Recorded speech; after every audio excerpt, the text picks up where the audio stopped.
good morning, and welcome to the Golden African Dawn. I know we're driving at 150 miles an hour, but there is a good reason for it. We're heading to some lions, hopefully, at Arathusa. Thank you for all of you watching the Dam Cam and for alerting us to the presence of the lions, Africa's biggest cat, during Big Cat Week.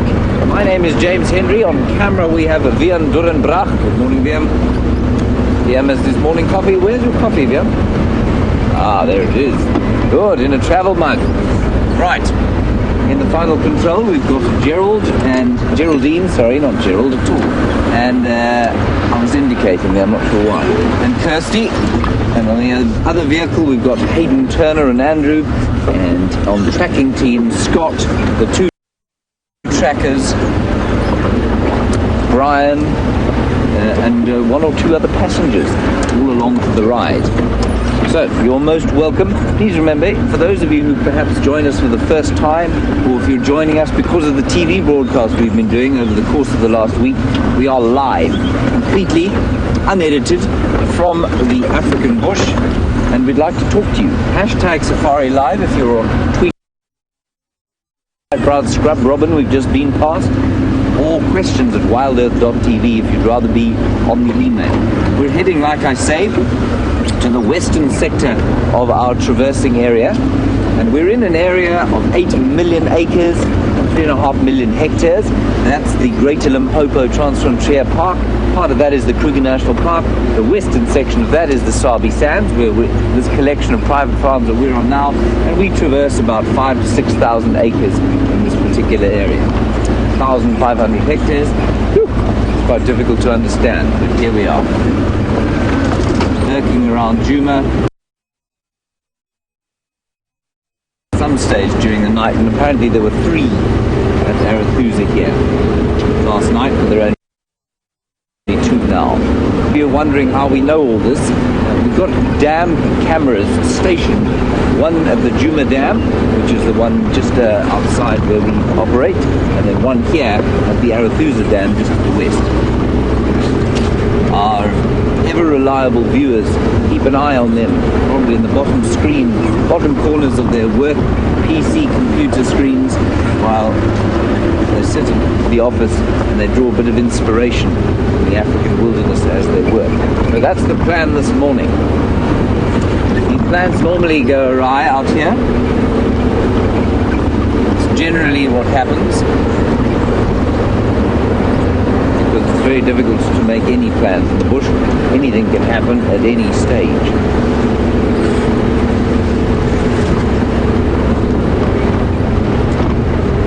Right, let's head across to Scott. He's going to explain to you about the different things they're going to be doing on tracking team today, and we'll carry on to the lions and hopefully see you soon with them.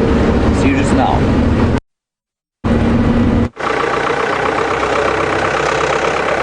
Hello and welcome on board the tracking team this morning. We're trying something a little bit new, and Jeffrey, who's sitting up front on the tracker seats, and Bright, who's behind us at the moment, but he will get in front of the camera a little bit later, so you'll get to meet him as well, have been working tirelessly since the beginning of Big Cat Week and doing some great work tracking animals and finding us some great sightings. So we thought this morning would be a wonderful opportunity to introduce you guys to them, let you get to know them a bit better, and also just see what the art of tracking is all about. It's not going to be easy for activity and sharing something a little bit different with all of you.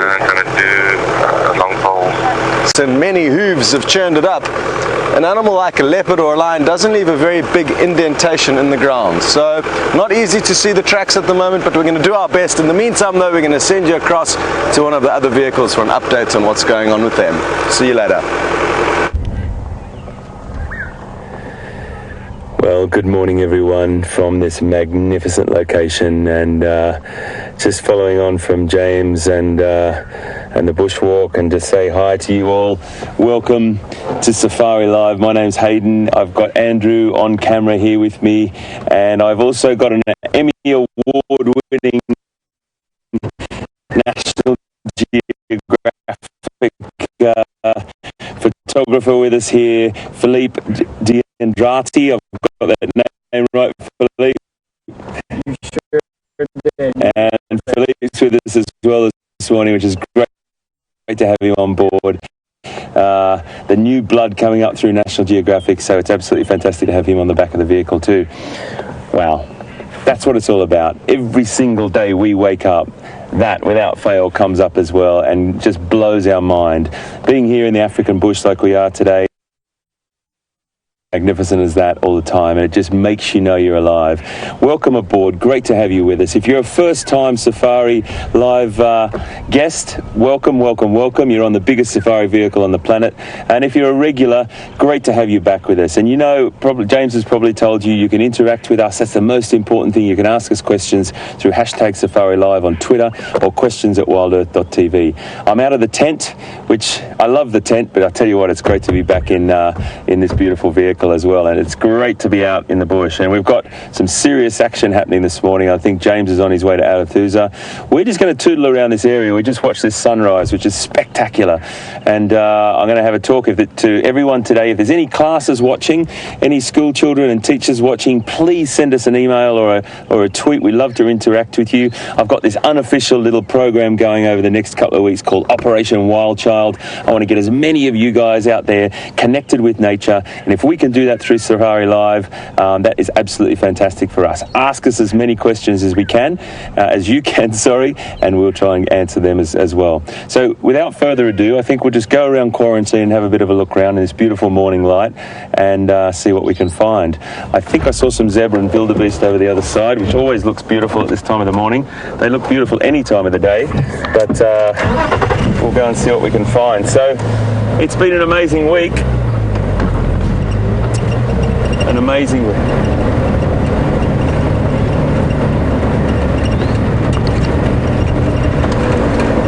It's got a lovely question straight away. That's brilliant, guys, from Anton. Have I ever been charged by an animal, and what did I do? I have been charged by an animal. The closest call I've ever had was with a black rhinoceros in Zimbabwe. And what happened was, Anton, I was very, very green. I was very young, and I was doing some what's called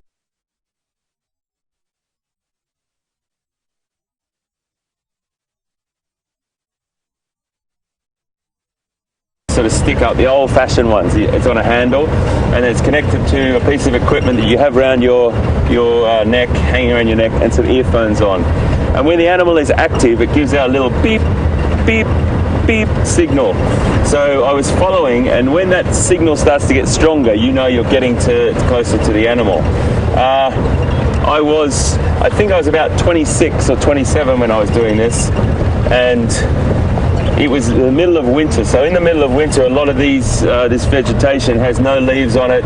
It gets very, very dry. It's pretty much the same color as a rhino as well. And rhinos, as you probably know, don't have fantastic eyesight, but they've got a great sense of smell and a great sense of hearing. And the ground that I was walking on was a little bit like, if you can imagine walking across an area covered in potato crisps. Every single footstep you took, you made noise. And I could hear this signal getting stronger and stronger. And I was with two trackers and another person with me.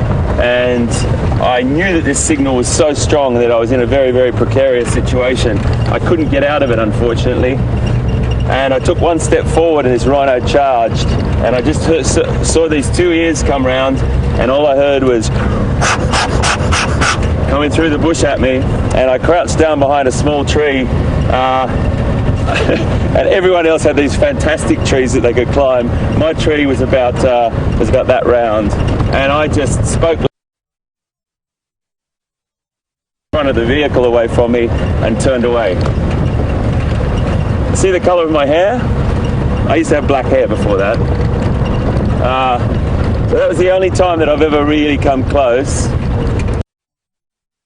There's been lots of others, and I have to say, just to be honest, on a real serious note, that was a serious situation. But I have to tell you now that we learn over time how far and how close you can get to animals. And I heard James giving a great when he was very close to those buffalo on foot. What we try and do is we try and work with that invisible range that doesn't disturb the animal, and we make sure encroach on that animal's invisible range. That little sort of zone between the animal and you to make it feel uncomfortable, and you've got that syndrome or called fight or flight. They will either run away or they will protect themselves because they feel cornered. We don't do that. We don't do that intentionally or unintentionally. We watch animals from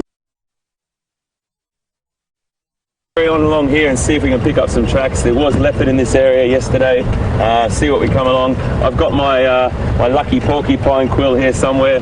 We'll give that a bit of a rub later and see what we can come up with. Let's cross over to James, and I think he's with something quite beautiful. See you just now. Hello everybody, we're here in Arathusa, and unfortunately there are also already 3 Arathusa vehicles at the lions, which means we can't go in there for the next little while. We will keep you posted. We will try and get in there as soon as we can. It's very important, however, that you understand that we don't want to pressure animals too much, and so we never put more than 3 vehicles into a sighting at a time. And given the fact that those lions were lying right in front of Arathusa camp, it's hardly surprising that they've chosen to go out there on game drive and start with the lions, just as we did.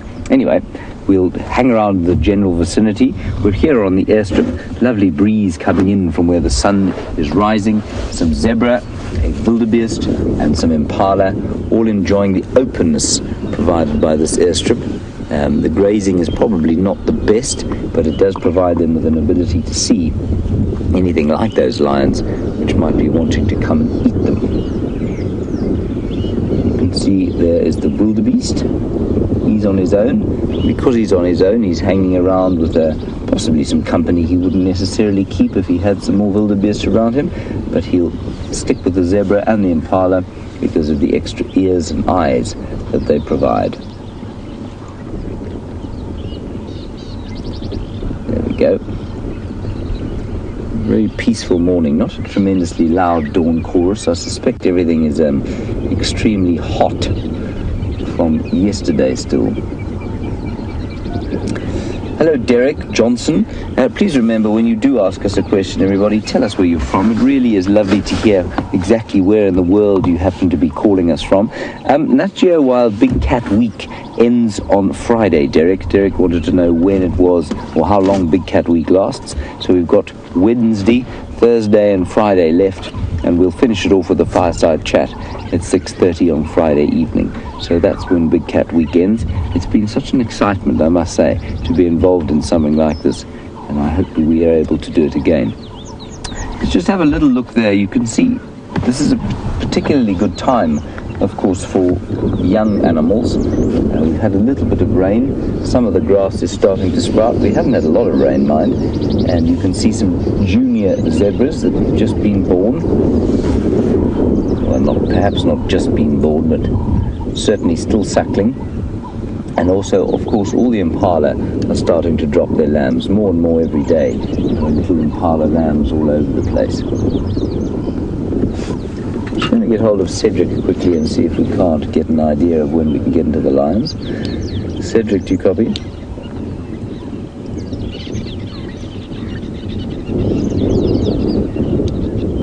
Sean or Ryan, do you copy?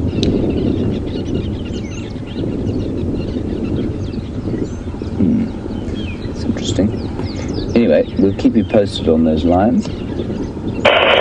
Try and get into them at some stage soon. Right, let's move along gently along here and try and get a slightly better view of these animals.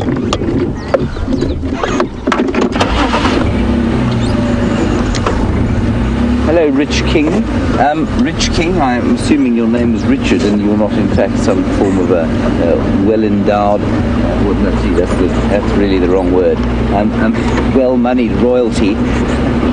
Oops, I set the tongue there. Rich, you want to know if I've ever filmed anything landing off the airstrip? Excuse me. Not on this airstrip, I haven't. Viam, have you filmed anything landing? Viam has. Oh, I've got a frog in my throat. Brief bout of consumption. Sorry, Rich, I will get back to you. This is the airstrip from Arathusa, and a lot of their guests do land on the plane. It's a really nice way to come into the local, sort of out of Africa-esque, flying in from Johannesburg, landing on the airstrip here and going straight to your safari lodge. It's a wonderful way to do it, Rich.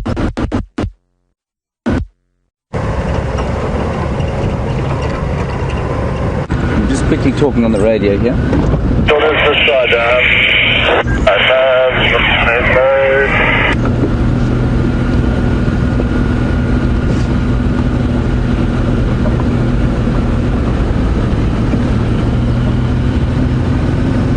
Okay, copy that. I'll go and have a look again on the driveway. Alright, so apparently there were some other lions here, 3, I think, females around here as well yesterday, and so we're going to go and see if we can't find their tracks now. And if we can, well, then we'll be very lucky to view them. The 2 males are now moving slowly in this direction, so that's pretty good.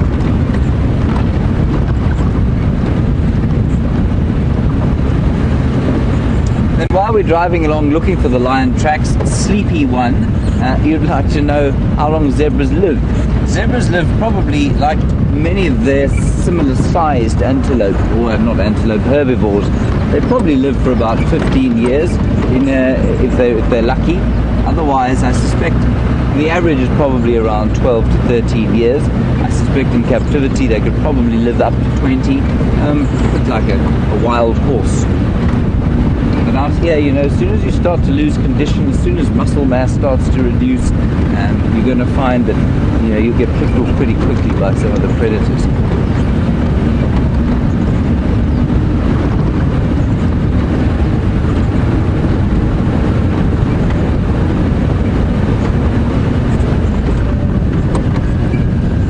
And Nikki in Minnesota, where I'm pretty sure it's a lot colder than it is here. It always looks cold on the TV in Minnesota. You want to know, are zebras the same as, or are they basically a horse? They're from the same genus. I don't know what your knowledge of biological taxonomy is, but a genus, so we're all classified into genus and species. Human beings are Homo sapiens. Homo is our genus, sapiens is our species. And zebra are Equus burchelli, so that's the genus is Equus burchelli, their species, and horses come from the same genus, so they are Equus, but they're not the same species. Now what that means is it's a bit like lions and tigers. They're the same genus but not the same species. They can interbreed, but they don't produce what we call viable offspring, so their offspring would never be able to breed again. So like if a tiger and a lion mate, they produce a liger which is infertile. And the same would happen, I'm not sure it's ever happened with horses and donkeys, but certainly what's happened is that you can do it with a donkey and horses, I'm losing my train of thought, I had the radio going in my ear. Zebra and horses, I'm not sure if they've ever interbred. Certainly donkeys and zebra have. They produce something called a zonkey, which is a ridiculous name for a ridiculous animal, and it's like a mule, it's infertile. So yes, they are horses as much as donkeys are horses. Good question, thank you for that.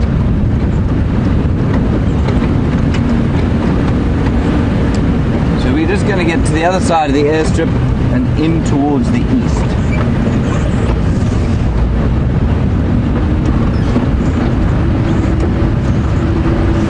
Lenny, while we're talking about safaris and lodges, we just came past Arathusa there, and this is their airstrip.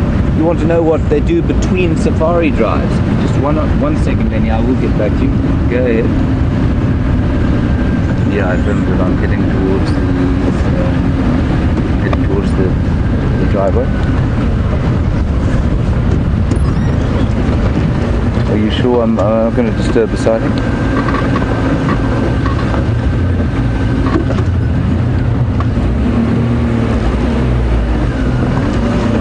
Okay, thank you very much. Chaps, the lions are heading right here, and Ryan said we can have a look at them. Haha! Very exciting. Lenny, safari guests, because they have to get up at 4:30 in the morning, and then they eat an enormous breakfast after their morning drive, normally go flat out on their backs, fast asleep between drives. And sometimes they'll go on a bushwalk, say in the middle of the day. But normally it's rest and relaxation, especially when it's hot. Have a swim. The lions are coming in from the east here. I'm not sure where exactly. There they are. There they are. Oh no, sorry, that's another vehicle.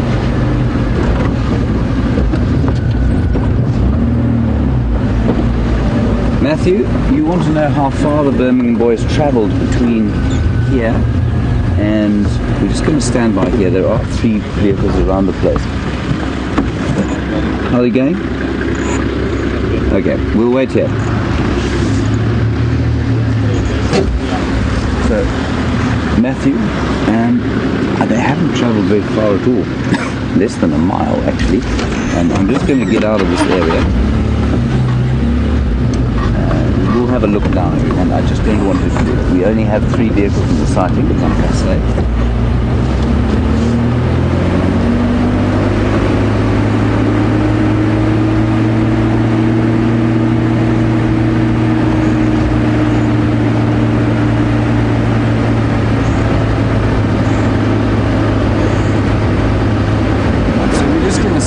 Here, I don't want to get in the way of that sighting. It is obviously they weren't expecting the lions to come straight towards us, so we'll just go back here. Go ahead.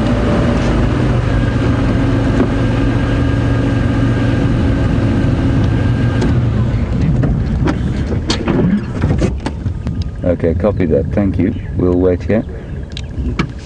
Let's head across to the bushwalk, get a quick update from them, and we'll stand by here, and as soon as we have those lions, we'll come across to them. Okay. Welcome back to the tracking team, everyone. I'm here with Jeffrey Mabaza, and he has found us some tracks. They're not of lion or leopard, which we were hoping for, but what are these tracks, Jeffrey? These tracks for the rhino. It's a fresh track of a rhino. Okay. Yeah. If you can see here, they've got 3 toes. These are 2 toes. 2 on the side there. And 1 in the middle. Okay. And also the segment. It's different from that one of a hippo. Hippo have got 4 toes, 2 in the middle, and 1 and 2 at the side. Okay. It is facing outside the outer toes. Okay. Of the hippo. And this one is facing forward. Okay, and hippo and rhino are the only 2 that you'd get confused, because elephants have got no toes. So I think that's why Jeffrey made sure he gave you the main comparisons between 2 tracks that you would likely confuse. Now we're going to introduce you to Bright shortly, and there's some other tracks on the other side of the road that he would like to talk about. Come across here, Bright. And this is Bright Masia, the other tracker you didn't meet earlier. There's only enough space for 1 person on the hood of the vehicle. And here's some other tracks on the road that he would like to explain to you. What have we got here, Mr. Bright? Here we got a track of a zebra. They're walking along the road. Which way going? Going south. Okay. The track of a zebra, sometimes you can confuse with the buffalo. Yeah. As you can see, it's a round shape. Yeah. But then that one of a buffalo, the hoof at the tip of at the end of they are not joined. That one of a buffalo. Yeah. But this one you can see it's round. Yeah. All over. It's just one hoof, whereas the buffalo might have or has a piece down the middle. Yes. And also it have a stepper here. I mean a frog. We call it a frog. Okay. Here at the back of the track. Okay. That act as a shock absorber. Okay. So yeah, it's a track of a zebra.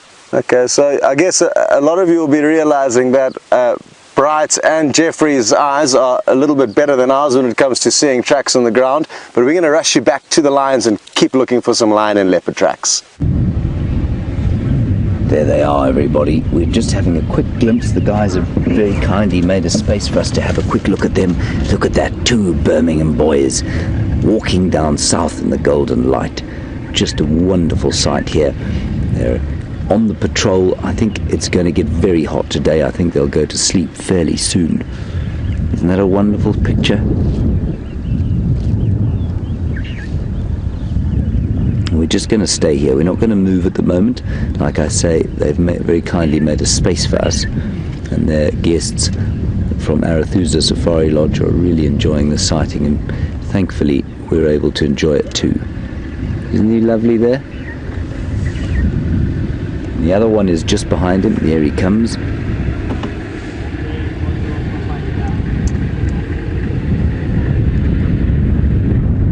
Now, I do so enjoy these questions that we get.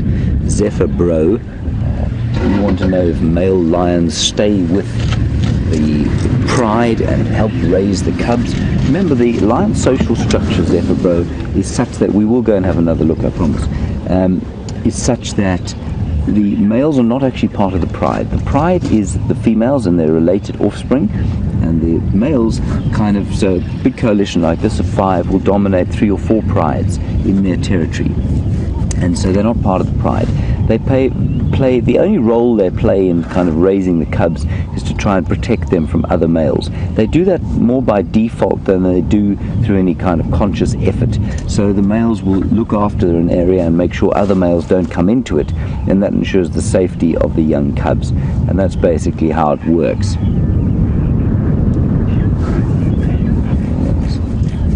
Just going to reverse back here again. You can maybe get another view of them. But while we're doing that, let's go across to Hayden. Let's go across to Hayden and see what he's got, and I'll post him what's going on here.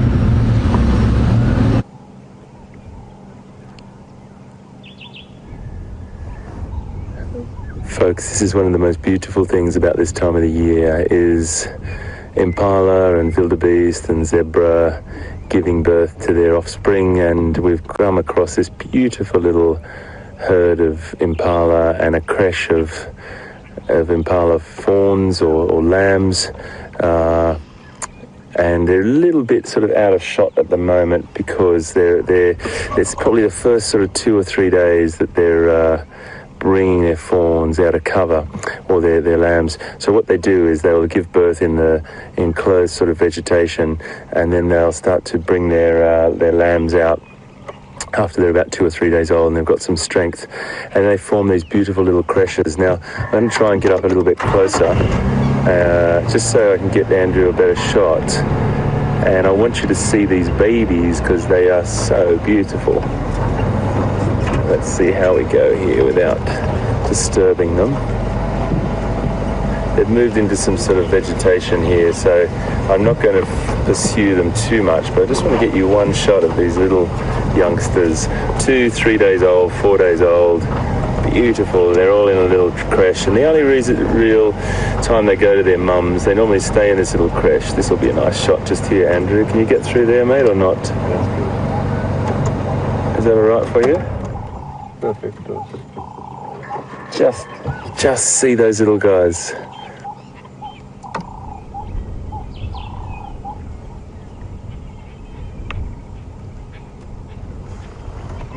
It's a question from Remy asking whether the impalas drop their lambs in the evening or the day.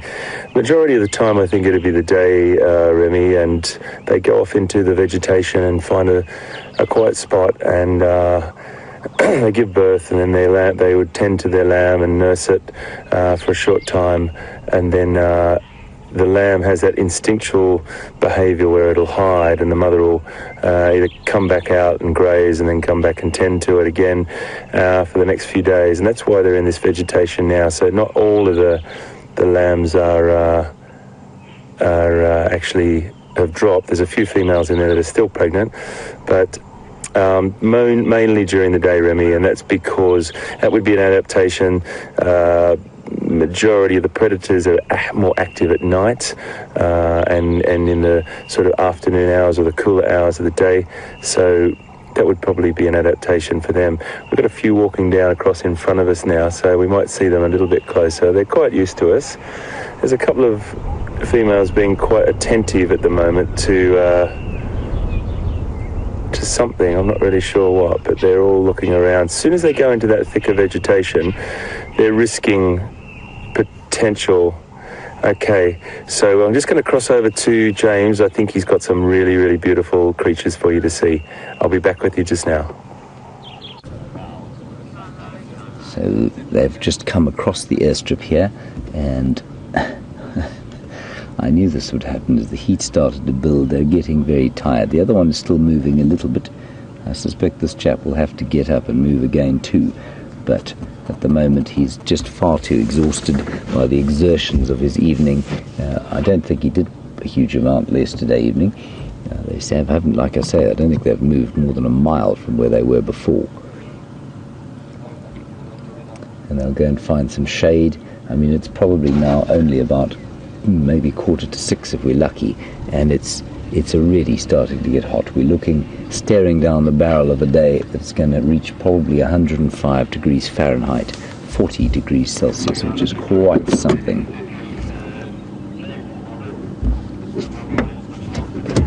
Let's go and see if we can have another look at the other one. The other one's just gone in here.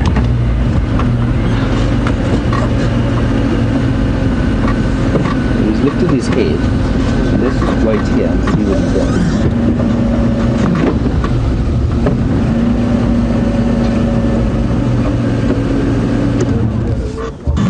Hello, Anthony. You want to know if they have like an alpha male? Is there dominance hierarchy in a coalition like this? There isn't normally a strict dominance hierarchy, no. It's based purely on size. So if one happens to be bigger than the other, then he's going to dominate at kills.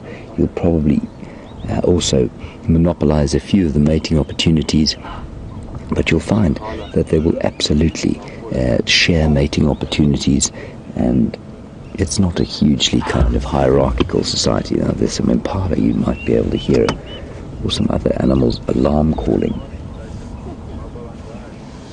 There you go. Isn't that lovely?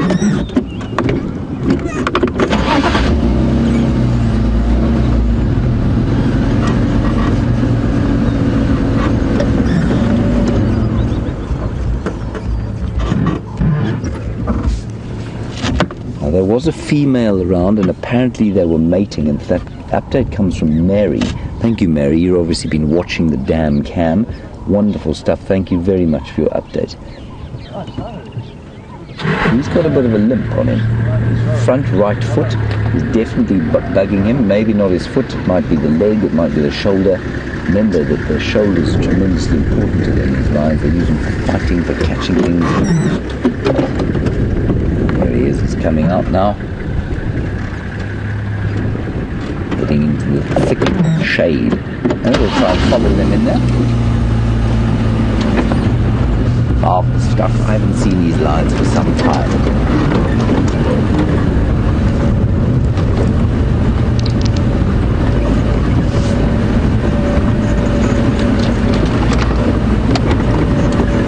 Hello, sleepy one again. You're clearly awake now. And we want to know how old these lions are. I think they're just over 5. They're certainly not quite as big as they are going to get. I'll discuss that just now, but they're probably about 5.5 years old. And you can tell that from the color of their noses. The noses are almost completely black. They go completely black by the time that they are 6 years old. I'm just trying to see them again. BMP, can you see them? Just going into the quarries there now. We have got a vehicle that can get through an area like this. There's a big safari or some kind of struggle. So we should be okay. Don't want to push in front of anybody. It would be very bad at getting out of here.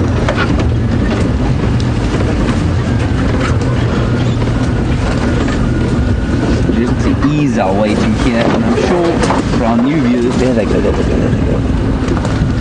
Our new viewers, it must be a little bit disconcerting. You can just see the feet moving there. Isn't that lovely? Lovely picture. Disconcerting to see us driving over the odd bush. Most of them will pop up behind us, and so I wouldn't worry about them too much.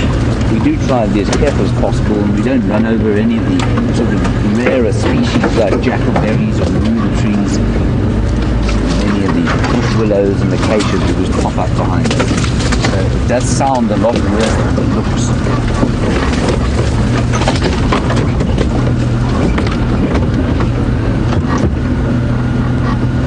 Now Clive, you're in Georgia, and you want to know how big the territory is that the Birmingham boys are trying to sort of establish themselves in.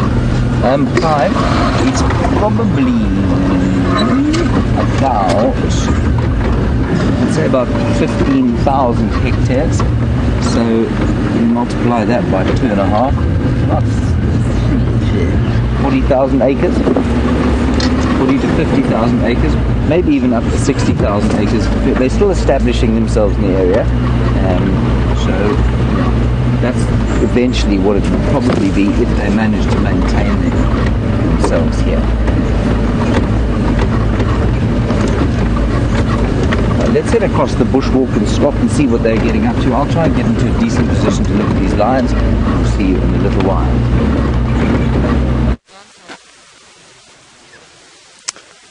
So, as you can see, we are off the vehicle, and good news, Jeffrey, who was sitting up on the hood of the vehicle, spotted some leopard tracks, but the trackers don't seem to think they're very fresh. Bright, Jeffrey, why is it that you think these tracks aren't too fresh? As you can see, the track, if it's fresh, you can see it's still shining, and as you know, the genets and the civet, they walk. The other small animals. Yeah. So you can see other small tracks. It'll be very difficult for you to see, but Bright spotted a tiny little track here of a nocturnal animal called a genet. Its track is probably only as big as the tip of my thumb, and he's seen these tracks walking on top of the leopard track, so that's one indication of why they're not fresh, I guess. Another one, Jeffrey, would be that they're not very crisp and clear. You can't see the tracks very clearly, but if they were fresh, you'd be able to see them a lot more clearly. Exactly, yeah. And you can see the beetle walk on top of the A beetle even? Okay, so Brad's even seen that a beetle's walked on top of one of the tracks, and this is what I was saying earlier. Their level of attention to detail, of being able to decipher what's gone on, not only with the animal that they're tracking, but also with all the other animals that are moving through this area, really is phenomenal. And not only is it impressive, but it's critical for them to be able to analyze the tracks to a degree that they can, and then work out whether they're fresh enough to follow and work out exactly what this animal's doing. Either way, now, even though these tracks are not very fresh, like we've said, they are leading us to the Buffelshoek waterhole, and there will be a leopard at the end of this trail of footprints. It's just about trying to catch up to it now, and with these two guys hot on its trail, I am hoping it won't be too long before we do get some fresh tracks. Cool, let's carry on.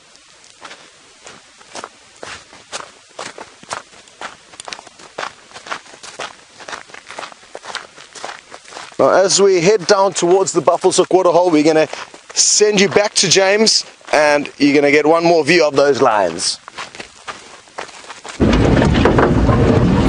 Right, everybody, I know this is far from the ideal sighting. Here he comes in front of us, but they are going to cross a boundary that we are not going to be able to, I think, if they carry on in this direction. They're heading in an easterly direction, and they're heading, we've probably got another, maybe quarter mile before they hit a boundary that we can't cross. Isn't that lovely? It's a coalition of 5 males, and they've split into 3 at the moment. In fact, one of them, the oldest member of the coalition, they're not all the same age. He's taken a bit of a beating, I think, from the others. I think the coalition is actually fracturing, and that's dangerous for them. They're trying to establish themselves in this territory. They're going to start fighting amongst each other now. The chances of surviving as a coalition in the future are very small indeed.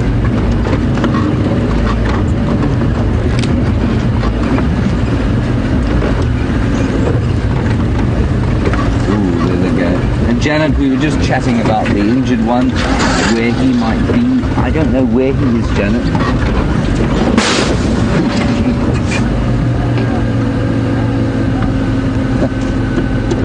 Whoops.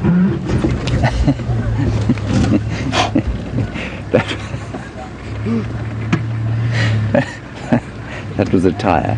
I'm afraid this is going to be the last sighting we have of these lions. We're not going to be moving anywhere from here. There they go. They're wandering through into the bush. It's okay, we were going to lose them anyway.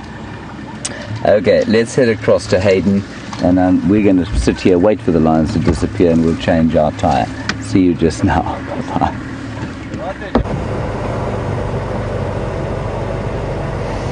Folks, we've just been driving around this block here. We had those beautiful little impala, and they just moved off into some thicker vegetation. So at that age, you know, they're not that confident, and the parents aren't that confident as well. So we just want to take it a little bit easy with them. You never want to push them into moving too quickly and moving into that vegetation, because there could be a predator in there. So we watched from afar, beautiful, and we'll try and catch up with them again. We just saw some leopard tracks here, a female leopard. So we're just going to tootle around this area and do a bit of a block. And what we do with that is if we see tracks go in to what we call a block, which is just like an area, it doesn't necessarily have to be the shape of a square, but if we drive the perimeter and we go along the roads and we don't see that those leopard tracks come out, we can sort of say that we think there might be a leopard in there. Then we start to look in trees and we see if there's any kills hanging in trees, and also just sort of keep our eyes open where we think leopard may be resting up. It's still quite cool. It's going to be a hot day, there's no doubt about that, but it's still quite cool. There's a breeze blowing. We're just going to carry on and have a look and see what we can see. It's early, we've got loads of time.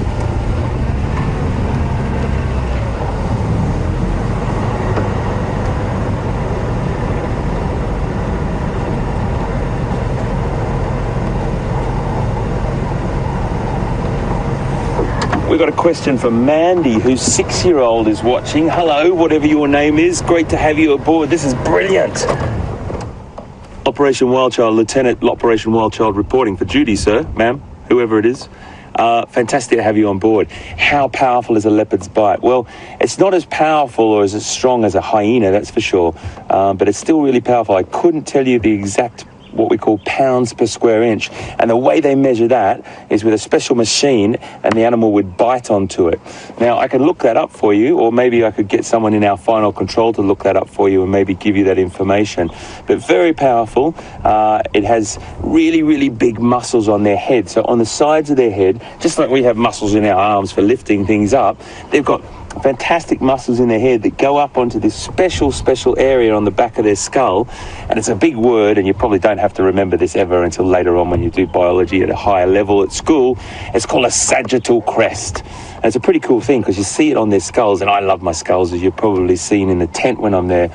And those big muscles join onto that, and that's what gives it the leopard and the lion and the wild dog and any carnivore, any meat-eating animal in the cats or the dogs or the hyenas have that big muscle, and that's what gives them the power. So you've got to watch out, and that's what allows them to go onto their prey animal and give that fatal bite. Great question, and thanks for being our first Operation Wildchild for this morning. Right, let's go and see if we can find ourselves one of those beautiful cats. You never know what's around the next corner.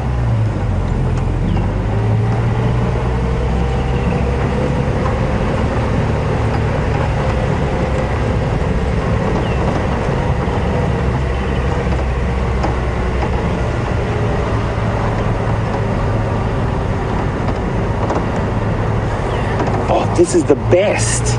This is now we've got Stacy, who's 6 years old. I've got to stop again now, Stacy, because this is Operation Wildchild reporting for duty. Fantastic to have you on board. This is so good. We've got so many kids watching, guys. This is brilliant. This is my best. Because you know what? Exactly what you're doing right now is what I used to do and watch shows like this, but it was never live, that's for sure. I used to watch a show in America, and in Australia, and your mum and dad might remember this, Stacey. Stacey, you've got a beautiful question from Colorado. Great to have you there. What a beautiful place you live in. I used to watch this show called Wild Kingdom. And it was the most fantastic show. It was an American show, and I watched it as a child, and it was one of the shows that made me do what I do now. And your question is, what made me become a ranger or a guide or or do this sort of a job with animals. And it was television programs like that.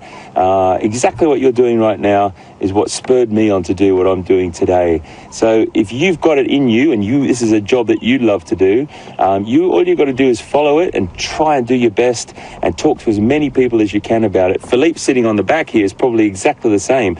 You know, he probably had dreams of working for National Geographic, and sure enough today he's doing it. So if you've got a dream and you want to follow it and you're passionate about it, mum and dad or anyone or relatives can help you do it, you've got a good chance to do it yourself.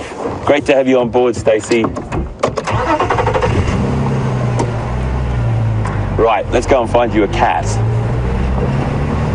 or a giraffe, or an elephant, or a bird, or anything.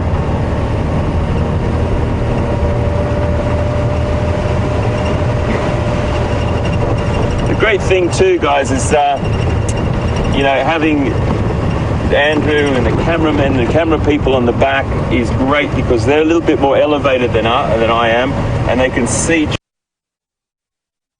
I've got 6 eyes on the vehicle. Normally we only have 4. And one of the things I just want to tell you about tracks as well. I'm sorry, this road's a little bit bumpy.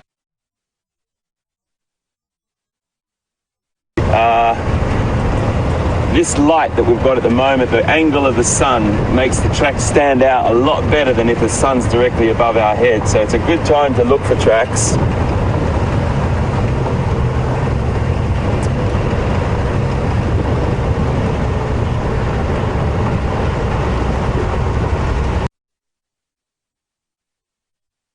We'll carry on, but Bushwalk has arrived at probably our last water point on the reserve, one of 3 of them. So let's cross over and see what they're up to.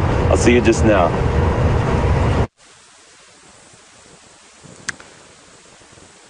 We are back on the vehicle. No further tracks of that male leopard, but we're still confident we're going to find some sign of where he's been. But we couldn't help resist the temptation of stopping here and using the super zoom of this little Bushwalk camera to take you in for a closer look at the birds, which are having a bit of a feeding frenzy here at the waterhole. There's one bird, the white one, that we don't see very often. It's an African spoonbill. And look at that bill, it's shaped just like a spoon, hence the name. And they will filter that bill through the water, looking for small aquatic invertebrates. Hopefully it won't take long before it starts doing it again. It's really awesome to watch, actually. It looks like he's getting ready. Look at how bizarre that beak is.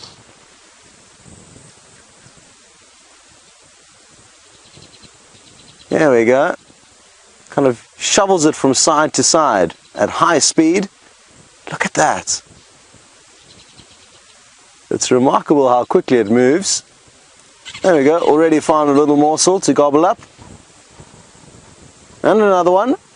So it's times of plenty here for the avian predators.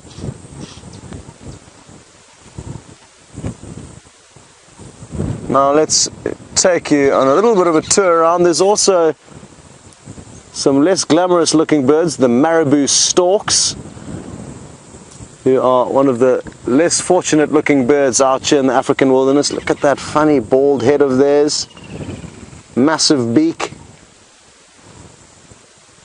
Often associated with carcasses and carrion. They do a lot of scavenging when they can, but are also good hunters. One of them is hunting at the moment. Maybe let's take a closer look at that one there, Brian. It's just started hunting. You'll probably find that they've been here since first light and have already fed on so many fish that there's no major urgency for them to snack on too much more. But this one may be able to make a kill for us.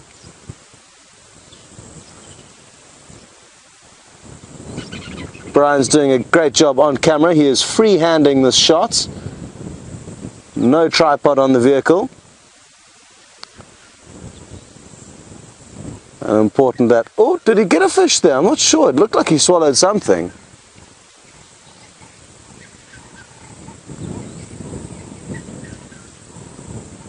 Oh, there we go. It's just too easy. There was a little tilapia, it looked like, that he latched onto. he or she. Difficult to distinguish between the male and the female marabou storks. They both look very similar. A tiny little three-banded plover in the background, getting some airtime as well.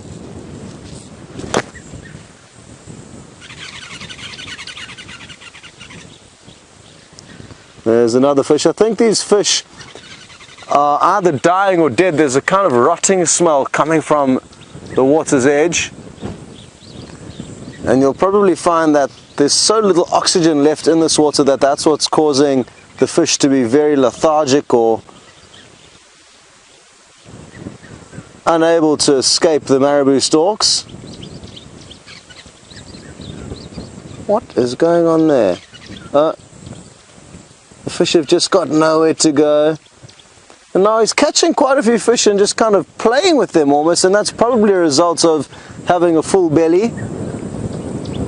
It would have eaten itself to a point of not having any more space left, I'm guessing, and now is just kind of playing around with its food. And in nature, these times of plenty are kind of uncommon, so if the animals don't know what to do with themselves really when they do have these. There's another one also, the one at the back also just picked up that fish, kind of tested it and flopped it back into the water. Maybe they're being fussy and only trying to feed on fish that are fresh and alive, not the dead ones. Not too sure though, because like I said, they are carrion feeders. They will happily feed on rotting carcasses.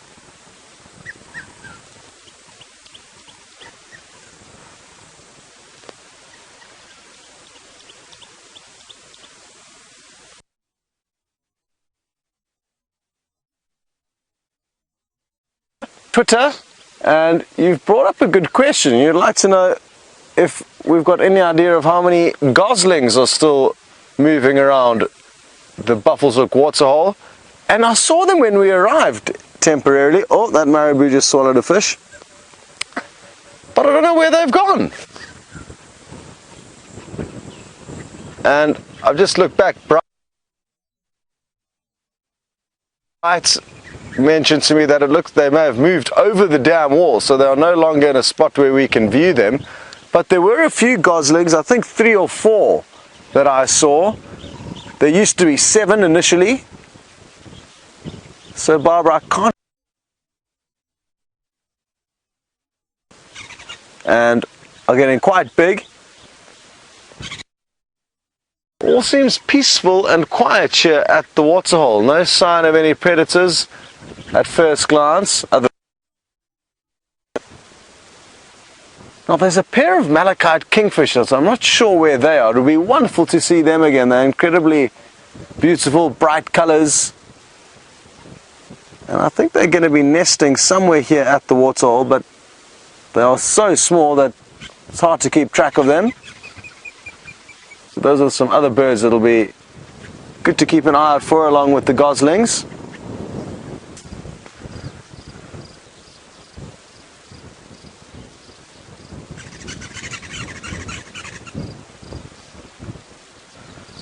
Okay, well, oh, sorry, Brian. Brian's ahead of the game here, and he's found another stork. This is the woolly neck stork. It's interesting, they're not as relaxed with us as the other birds are, and tend to fly off when we arrive at the waterhole. That's why it's so far away, perched up in an acacia in the distance. And it's often in that same tree where some African fish eagles perch, but they're not around this morning. The other day it was such bad timing. We arrived at the waterhole to see what was going on. It was 2 days ago. Jean-Andre and myself getting ready for a bushwalk, and we saw a fish eagle swoop down from a tree on this side of the waterhole where we are parked now, and it was flying straight towards us. We were parked on the other side, kind of somewhere over there, and it caught a fish right in front of us. But sadly the camera was not powered up, so we couldn't film the fish eagle doing that kill, but hopefully we'll get one with you guys soon. It is one thing that we have yet to be able to film. Now, Donna Wang would like to know if these tilapia that the marabou storks are feeding on are native to Africa, and they are. As far as I'm aware, they have not been introduced and are African species of tilapia. There goes another one.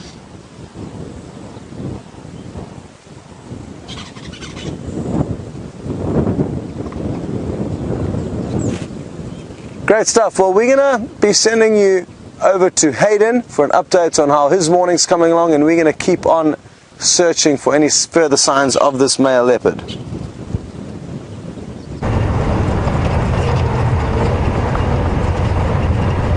So we're still driving around. You can have some quiet mornings like this, and you just sort of keep walking, driving around, seeing if you can pick up tracks and whatever else you bump into. And that's the beautiful thing about Safari Live and being in the bush. You just don't know what's around the next corner. You don't know if you're going to bump into something or whether you're going to actually follow up on something.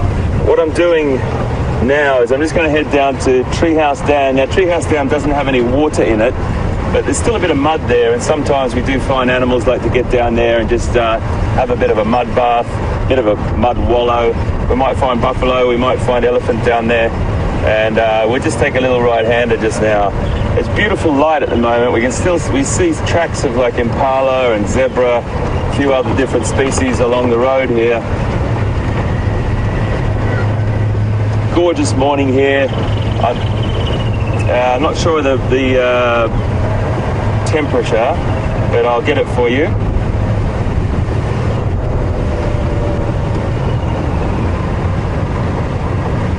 (23 degrees Celsius and 73 degrees Fahrenheit for everyone who is in the world that works in both of those different temperature gauges. 23 Celsius, very, very mild, beautiful morning, and 73 Fahrenheit. So it's going to get hotter. It's going to be an absolute scorcher today.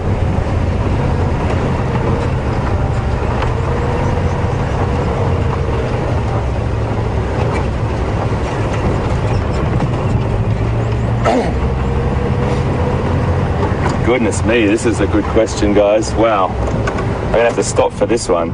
Sabrina, and you are 12 years old. Sabrina, this is probably one of the most fantastic questions I've had, and I'm going to answer it with true, honest sincerity to you, and I hope you're sitting with mum and dad or parents or friends or family. Sabrina, you want to know whether girls can become guides or rangers too. Well, Sabrina, absolutely, 100%.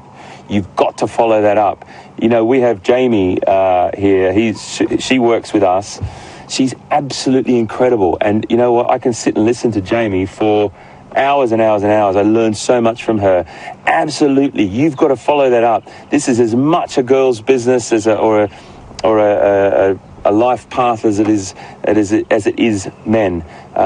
It just happens to be that lots of guys or males chose this path, but there's loads of female guides and rangers around, and I think you've really got to follow that up. It's just the same. It's exactly the same. Anything that boys can do, girls can do probably better. So I would really follow that up, my friend. You've got to make sure that you just talk to the right people.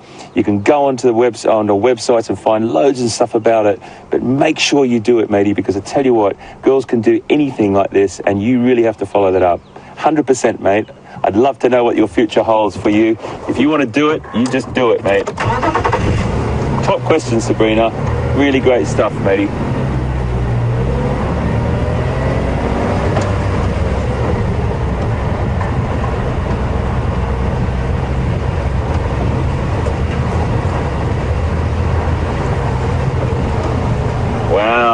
Coda, you've got a great question for us. How long does it take to be a good tracker? Coda's 7 years old, everyone, and boy, I'll tell you what, Operation Wild Child reporting for duty again. This is amazing, guys. You've got so many great questions. I think you are going, when you, this might sound a bit strange, you become a good tracker when you actually go to the next place in the world. And what I mean by that is you are constantly learning all your life how to track. Now, there's a lot of different forms of tracking. There's simple tracking, which I can sort of do. There's the next level of tracking is systematic tracking, which means that you're putting a puzzle together. You're taking all the signs of different things. You're putting a sort of picture together, a little bit like a detective. And then you've got what's called intuitive tracking, and that's when you're talking about people like we've got one of our special members of the team, Steph, and also Brent and Scott. All of those guys is a bit of intuition, and what intuition is, Coda, is like a feeling that you've got inside you about what the animal's done. So it takes a long time, but at the same time you can do it on a very, very simple form, and you can go out there and just start to even track mum or dad, get them to go to a place and go to a woodland, and you stay with another parent or friend, and you just try and track where they went, pick up little signs of what they've done. So Coda, beautiful question. Great name, by the way, mate. That's a really, really lovely name, Coda. And it takes a long, long time, but you should start it. You can start it at any age, and you can learn. And again, there's loads of different ways to learn, particularly websites and books. You can get yourself great books on basic tracking. And you know, North America is absolutely famous for its tracking as well. Some of the best trackers in the world come from North America. Great question, Coda. Thanks, buddy.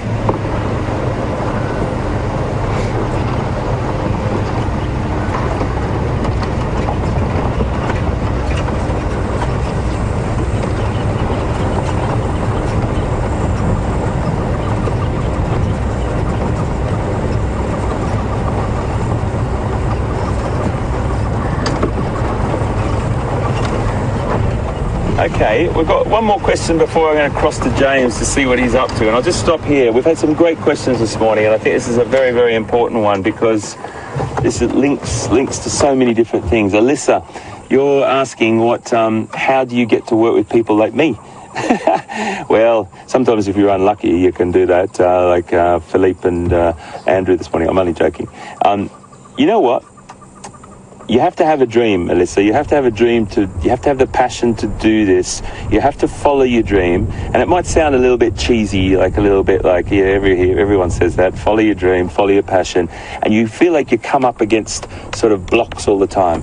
Well, you can't look at them as blocks. You can look at them as learning curves or learning points, and the pathway splits constantly.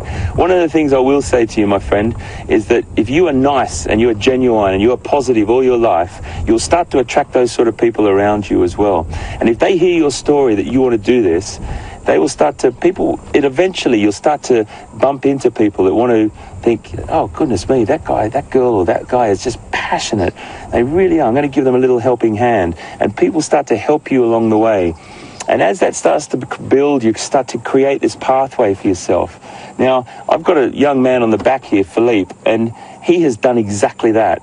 He has followed his passion and followed his dream. And you know what? He won an award. He's won many awards, particularly for his films. But he's also won a competition, the 2015, what was it called, Philippe? The Wild to Inspire. The Wild to Inspire competition with National Geographic. And that is 1 year, is it, mate? 1 year filming in the field with National Geographic. And that sort of thing is out there, Alyssa. You've got to follow those things. You've got to look up. You've got to go online. You've got to talk to people, talk to people in the industry, get mum or dad to help you, and of course, make those contacts for you. And you know what? It's people like Philippe that is the next generation, the young blood. I'm a bit of an old dog now, but you know what? I've still got the passion, but I love to see people like Philippe coming through the ranks and doing exactly what they've always dreamt of.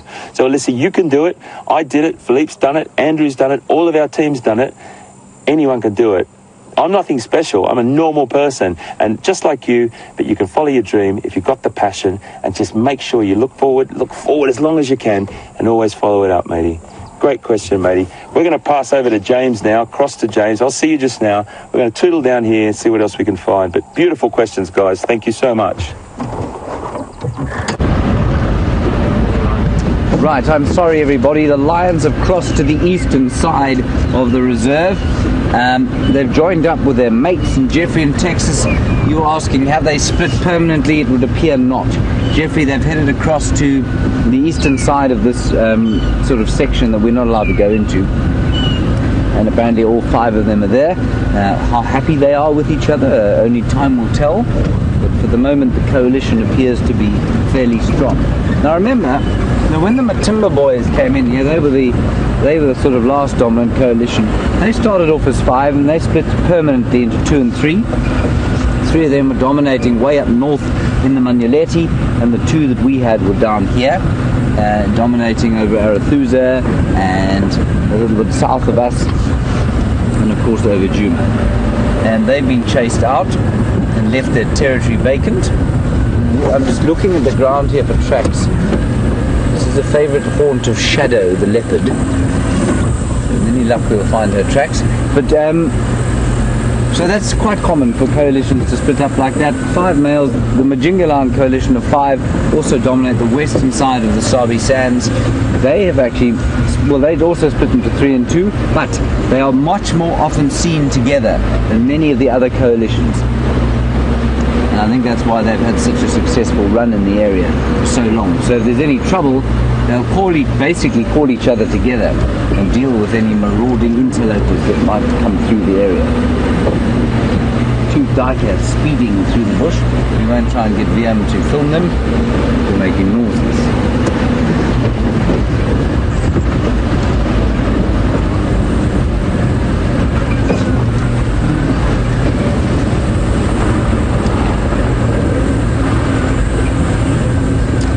Hello Michelle in Detroit, where I believe you say it's pretty icy.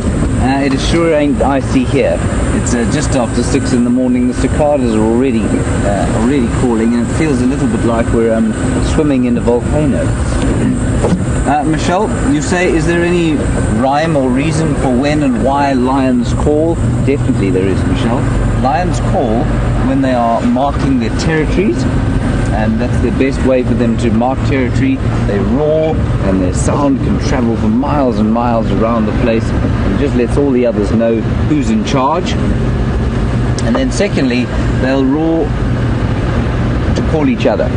So I mean, if those Majingalan males are threatened, if 2 of them are threatened by these Birminghams, they'll roar, and the others will come and join them, and then they will dispatch any kind of invaders. So yes, definitely they roar for a purpose. It's for contact and for territorial displays. And often sort of this time of the day, well, probably a bit earlier, sort of at dawn, they like to do their last roars. So we're heading towards the Arathusa Dam now. And we'll see if we can't find anything interesting in there.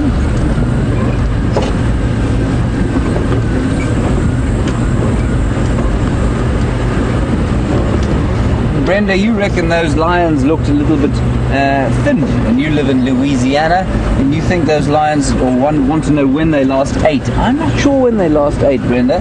I don't think they look too thin though. I think they look pretty good. They're certainly not full-bellied, but I think they look pretty healthy. Remember, they can quite easily go 3 or 4 days without feeding, show no ill effects at all. And when they do eat, then their bellies look very fat. But I don't think they look thin. When they're starting to lose condition, you see their hip bones start to stick out, their ribs start to show. Those chaps just haven't had a meal recently, but that certainly doesn't mean that they're in any way compromised. I think they're in pretty good nick. You see there aren't any hippo in the Arathusa Dam, where the adventure started this morning. Just about there. The lovely birds starting to call as the heat builds. You can hear that orange-breasted bushshrike.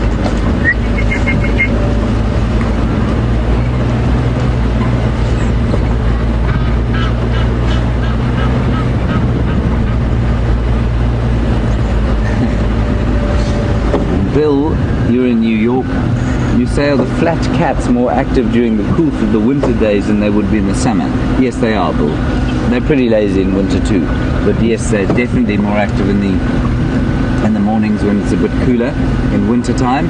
I mean, it's already probably, I'd say we're pushing 80 to 85 degrees Celsius here at the moment, and they won't tolerate that for long.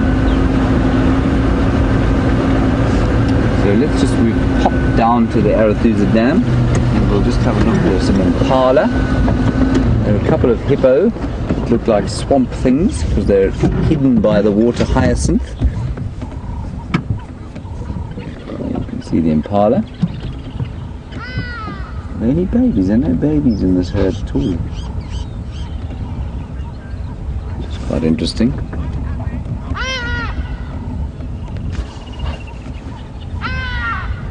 Paul Rizzo, you want to know how far it is that impala roam during the day while we look at these impala. Paul, impala don't go a huge distance. They're not good migrators. They're very effective competitors for browse and for graze, but they're not effective migrators, so they don't go very far. I'm not sure how many miles. Look at them having a bit of a frolic there, but they'll stay within 2 kilometers of water. They won't go much further than that. 2 kilometers is about 1.5 miles. There we go. Ah, sorry. I was just ducking out of the way there. I wasn't having a sleep.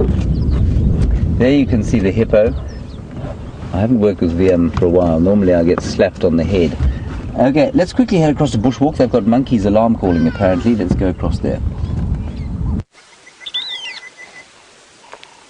We found a vervet monkey with a tiny little baby. You can see the baby's tail sticking out. It's clinging onto its mother's stomach. Sadly though, Mom has disappeared behind a big thick branch in the middle of the shot, but she is on the move again. And I'm hoping she'll pop out and reveal her tiny little baby to us at some point.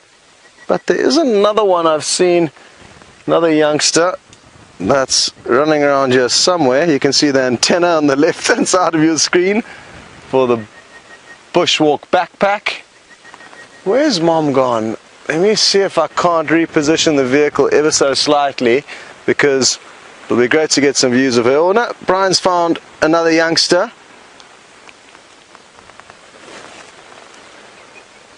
I think we may have only got a portion of this troop in this acacia tree. And the animals we don't get to spend too much time with, so always good to show them to you and spend some time with our cousins, the largest primates that we see here at Djuma are the vervet monkeys. Baboons occasionally come through, but sadly not as often as we would like.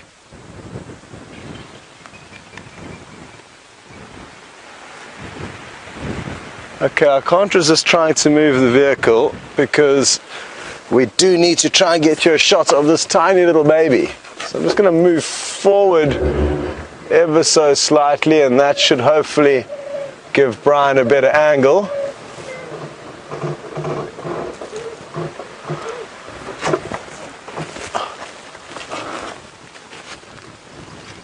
There, he's found her, but she's on the move again already, not wanting to show us her baby. Oh.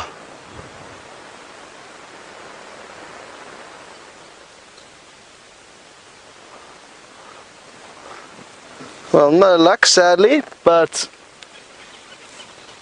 what can you do if you don't want to be on camera? You don't want to be on camera, and she's avoiding us at all costs.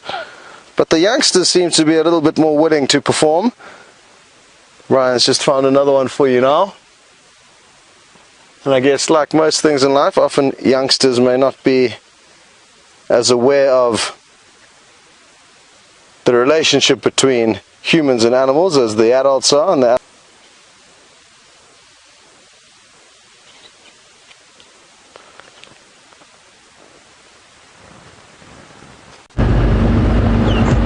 Hello everybody, we have just been past some hippos in the Arathusa dam, but they were hiding underneath the green mass that is the water hyacinth there, so we moved on.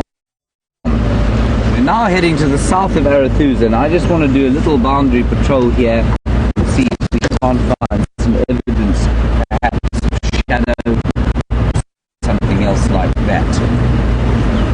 Also, the lioness that was with those Birmingham boys yesterday, I don't know where she is.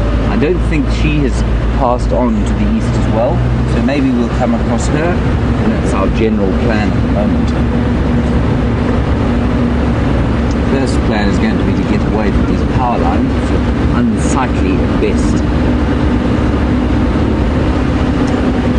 we're on something called the Marula crest now, and you can see that the biggest trees here are the Marula trees. Iconic African trees are the Marulas.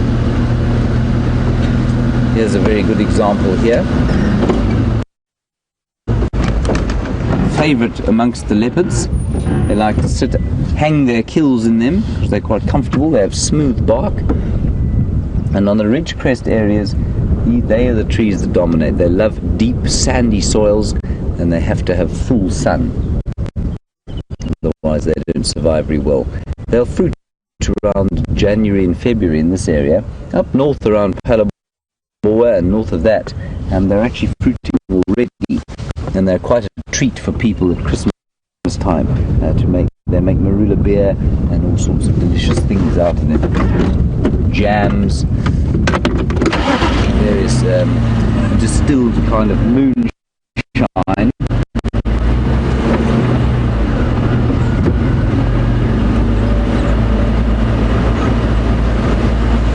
Okay, let's head across to HT and see what he's looking at the moment. We're going to do a little turn around to the south of this reserve and then head back towards Djuma. See you just now.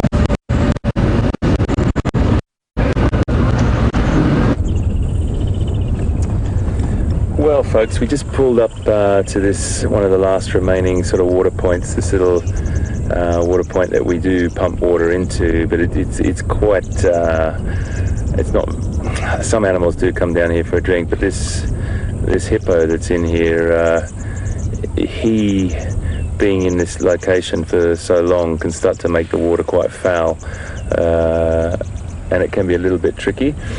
But you can see what he's doing now. I just talk about the behaviour that's happening right now. He's got some wounds on his back, which are a little bit annoying for him. He's gotten into a scrap with another hippopotamus. I can't quite see them, and when I was a zookeeper, I looked after hippopotamus, so I really do. I've seen some wounds on the hippos that I worked with. They heal incredibly quickly. They really do have an ability to heal their wounds, but if the wounds are quite serious, they can cause the hippo major pain and drama and end up being a fatal wound. But the situation you have on the back, and the reason why he's rolling over like that, is he's got these annoying little feathered friends on there that are called red-billed oxpeckers. Now, they're a beautiful bird. I'm not sure how close Andrew can go in on there. It's a little bit tricky. We don't want to get any closer to him because we don't want to stress him, and he's already probably under a little bit of stress. They are annoying him, and they're actually in their wounds. These animals are eating a little bit of the flesh and the blood, which is sounds a little bit horrific, but it does happen in the wild all the time.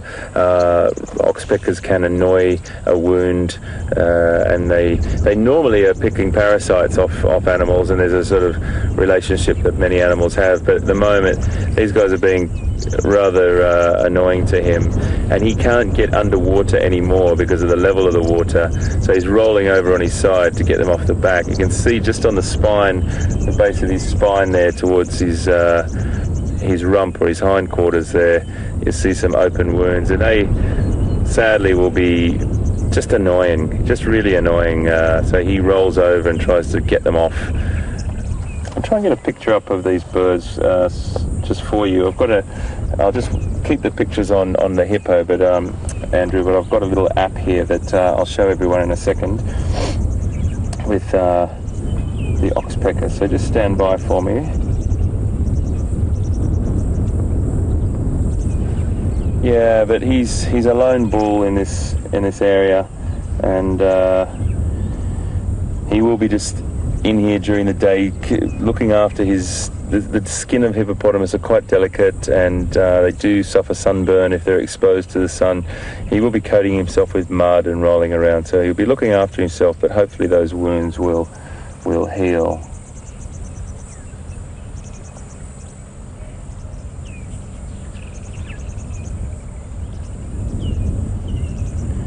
Got a question from Anthony in Philadelphia. And you want to know how wide a hippo can open his mouth, Anthony. Oh, you can see those wounds there, Anthony. I'm so sorry. I'll come to your question now. They're quite superficial, actually. I have to say, I've seen a lot worse, but they're still really annoying for him. It's like they probably won't get any worse than that as long as he can sort of keep them in water. It does look like another hippo, I think. Sometimes you can see equally spaced claw marks. Yeah, I don't think this is the hippo that we have here normally. I think the hippo that we have here normally has got some quite serious wounds on him. They will come up with these scraps. Anthony, I promise you I'm coming to your question, but just whilst he's in that position, I just want to quickly mention, so these could be scrape marks from a battle that he's been in. If you do see equal scrape marks or claw marks, it can be an attempt from lion to attack a pride of lion may attack a hippo, but maybe an animal this size, probably not. But anyway, it's probably from a battle that he's had, and they will heal eventually. But Anthony, your question was, and welcome aboard, Anthony. That's the most important thing, first and foremost. Great to have you with us on Safari Live. And your question is, how wide can a hippo open his mouth? Well, from memory in my old brain, Anthony, I think it is around 130 degrees. 130 comes to mind. I may be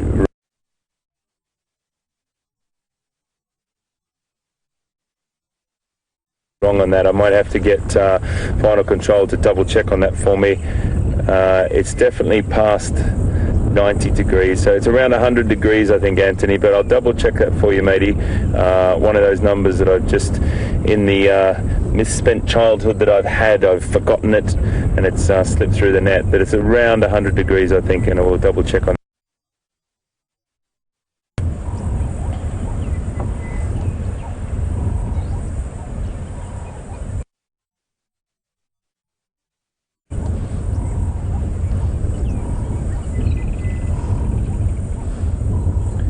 Michael, that's a great question.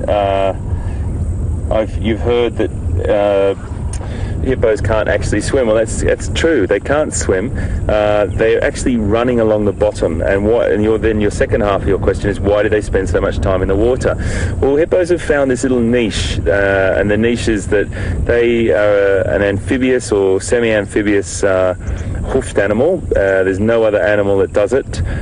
They've found a lovely little niche that they can exploit, I suppose is the word, and that is to be the only the aquatic time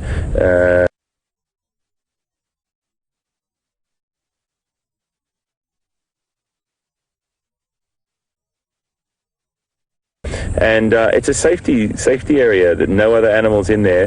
They have a relationship with crocodile. They sort of keep their distance, but I've seen in Uganda, which is one of the